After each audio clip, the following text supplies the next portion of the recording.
Friends, ಇವತ್ತು ನಿಮಗೆ ಗೋಬಿ ಕರಿ ಹೇಗೆ ಮಾಡೋದು ಅಂತ ತೋರಿಸ್ಕೊಡ್ತೀನಿ ನೋಡಿ. ಫಸ್ಟಿಗೆ ಗೋಬಿನ ಚೆನ್ನಾಗಿ ಬಿಸಿನೀರಲ್ಲಿ ವಾಶ್ ಮಾಡ್ಕೋಬೇಕು. ನೆಕ್ಸ್ಟ್ ಒಂದು ಬೌಲ್ ಇಟ್ಕೊಂಡು ಅದಕ್ಕೆ ಆಯಿಲು, ಜೀರಿಗೆ, ಸಾಸಿವೆ ಹಾಕ್ಕೊಂಡು ಆಮೇಲೆ ಚಕ್ಕೆ, ಪಲಾವ್ ಎಲೆ,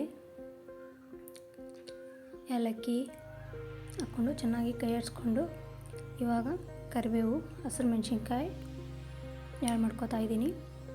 ಅದಾದ ನಂತರ ಚೆನ್ನಾಗಿ ಒಂದು ಮಿಕ್ಸ್ ಕೊಡಿ. ನೆಕ್ಸ್ಟ್ ಹಸಿರು ಮೆಣಸಿನ್ಕಾಯಿ ಎಲ್ಲ ಎಣ್ಣೆಯಲ್ಲಿ ಫ್ರೈ ಆಗಬೇಕು ನೀಟಾಗಿ.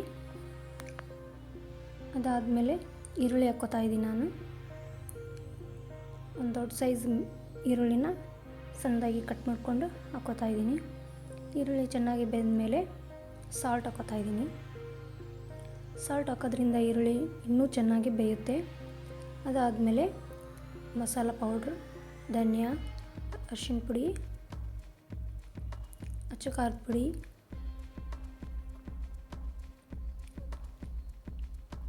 ಇವಾಗ ಒಂದು ಮಿಕ್ಸ್ ಕೊಡಿ. ಆಮೇಲೆ ಹೇಳೋದು ಮರೆತಿದ್ದೆ, ಗರಂ ಮಸಾಲ ಹಾಕ್ಕೋತಾ ಇದ್ದೀನಿ. ಎಲ್ಲನೂ ಹಾಕ್ಕೊಂಡು ನೀಟಾಗಿ ಮಿಕ್ಸ್ ಮಾಡ್ಕೊಳ್ಳಿ. ಶುಂಠಿ ಬೆಳ್ಳುಳ್ಳಿ ಪೇಸ್ಟ್ ಹಾಕ್ಕೋತಾ ಇದ್ದೀನಿ. ಶುಂಠಿ ಬೆಳ್ಳುಳ್ಳಿ ಪೇಸ್ಟ್ ನಾನು ಮನೆಯಲ್ಲೇ ಶುಂಠಿ ಮತ್ತು ಬೆಳ್ಳುಳ್ಳಿ ಇಲ್ಲ ಅಂತ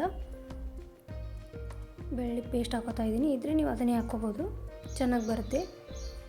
ಮಿಕ್ಸ್ ಆದಮೇಲೆ ಇವಾಗ ಕಸ್ತೂರಿ ಮೇಥಿ ಹಾಕ್ಕೋತಾ ಇದ್ದೀನಿ. ಅದಾದಮೇಲೆ ಹಸಿ ಬಟಾಣಿ ಕಾಳು ಹಾಕ್ಕೋತಾ ಇದ್ದೀನಿ. ಸ್ಲೈಟಾಗಿ ಕಟ್ ಮಾಡ್ಕೊಂಡಿರೋ 2 ಮೀಡಿಯಮ್ ಸೈಜ್ ಟೊಮೆಟೊ ಹಾಕ್ಕೋತಾ ಇದ್ದೀನಿ. ಎಲ್ಲನೂ ಎಣ್ಣೆಯಲ್ಲಿ ಫ್ರೈ ಆದಮೇಲೆ ಲಾಸ್ಟಿಗೆ ಕೊತ್ತಂಬರಿ ಸೊಪ್ಪು ಹಾಕ್ಕೋತಾ ಇದ್ದೀನಿ. ಇವಾಗ ಕ್ಲೋಸ್ ಮಾಡಬೇಕು. ಒಂದು 2 ಮಿನಿಟ್ಸ್ ಬಿಟ್ಟು ಓಪನ್ ಮಾಡಿ. ಅದಾದ ನಂತರ ಒಂದು ಚೆನ್ನಾಗಿ ಮಿಕ್ಸ್ ಮಾಡಿಕೊಂಡು ಇವಾಗ ಗೋಬಿನ ಆ್ಯಡ್ ಮಾಡ್ಕೋತಾ ಇದ್ದೀನಿ. ಫ್ಲವರ್ ಬೇಯಿಸ್ಕೊಂಡಿರೋ, ವಾಶ್ ಮಾಡ್ಕೊಂಡಿರೋ ಗೋಬಿನ ಇವಾಗ ಮಸಾಲಾಗೆ ಆ್ಯಡ್ ಮಾಡ್ಕೋತಾ ಇದ್ದೀನಿ. ಚೆನ್ನಾಗಿ ಮಿಕ್ಸ್ ಮಾಡ್ಕೊಳ್ಬೇಕು ಅದನ್ನೆಲ್ಲನೂ. ನಾವು ಒಗ್ಗರಣೆ ಕೊಟ್ಟಿರೋದಕ್ಕೆ ಅದಕ್ಕೆಲ್ಲ ಮಿಕ್ಸ್ ಆದಮೇಲೆ ಇವಾಗ ನೀರು ಹಾಕ್ಕೋತಾ ಇದ್ದೀನಿ. ಕುದಿಲಿಕ್ಕೆ ಎಷ್ಟು ಬೇಕಷ್ಟು ನೋಡ್ಕೊಂಡು ನೀರು ಹಾಕ್ಕೊಳ್ಳಿ. ಮೆಜರ್ಮೆಂಟ್ ನೋಡ್ಕೊಂಡು ಹಾಕ್ಕೊಳ್ಳಿ ನಿಮಗೆ ಎಷ್ಟು ಬೇಕಷ್ಟು. ಇವಾಗ 5 ಮಿನಿಟ್ಸ್ ಕ್ಲೋಸ್ ಮಾಡಬೇಕು.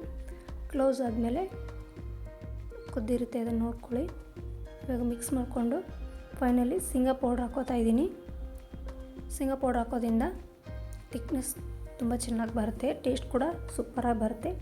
ನೋಡಿದ್ರಲ್ವಾ ಹೇಗೆ ಬಂದಿದೆ ಕರಿ ಅಂದ್ಕೊಂಡು ನೀವು ಮನೆಯಲ್ಲಿ ಟ್ರೈ ಮಾಡಿ ಹೇಗೆ ಬಂದಿದೆ ಅಂತ ಕಮೆಂಟ್ ಬಾಕ್ಸಲ್ಲಿ ಕಮೆಂಟ್ ಮಾಡಿ.